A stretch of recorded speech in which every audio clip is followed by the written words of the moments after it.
ضلع انتظامیہ حیدرآباد کے زیر اہتمام ایک عظیم الشان کانفرنس کا انعقاد کیا گیا، جس کا مقصد پاکستان آرمی، پاکستان نیوی اور پاکستان ایئر فورس کے ساتھ یکجہتی اور محبت اور شکریہ کا اظہار کرنا تھا۔ اس تقریب میں ممتاز علماء کرام، مذہبی و سماجی رہنماؤں اور سرکاری افسران نے شرکت کی اور مسلح افواج کی خدمات اور قربانی کو زبردست خراج تحسین پیش کیا۔ کانفرنس کا آغاز قاری احمد علی سعیدی کی تلاوت قرآن پاک سے ہوا، جس کے بعد مفتی جواد رضا برکاتی نے نہایت خوبصورت نعت رسول صلی اللہ علیہ وسلم پیش کی۔ اس موقع پر ممتاز علماء کرام اور مقررین نے خطاب کیا، جن میں شامل تھے مولانا حیدر عباس زیدی خطیب، ابو الفضل مسجد قدمگاہ مولا علی، عمران سہروردی نمائندہ پاکستان سنی تحریک، مولانا Taj Muhammad naive general secretary جمعیت علماء اسلام JUI، حاجی گلشن الہی چیئرمین مذہبی امور کمیٹی۔ مقررین نے ملک کے دفاع میں پاکستان کی مسلح افواج کے لازوال کردار اور آپریشن بنیان المرصوص میں ان کی شاندار کارکردگی کو سراہا۔ انہوں نے اس بات پر زور دیا کہ ملک کے تمام طبقات کو قومی سلامتی کے اداروں کی بھرپور حمایت کرنی چاہیے تاکہ پاکستان ترقی، استحکام اور امن کا گہوارہ بنایا جا سکے۔ آخر میں ڈپٹی کمشنر حیدرآباد زین العابدین میمن نے حاضرین سے خطاب کرتے ہوئے مسلح افواج کی بہادری،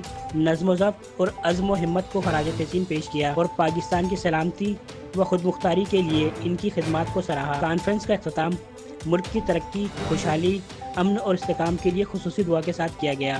کیمرہ ٹیم کے ہمراہ نعمان نقاش، وطن نیوز، حیدرآباد۔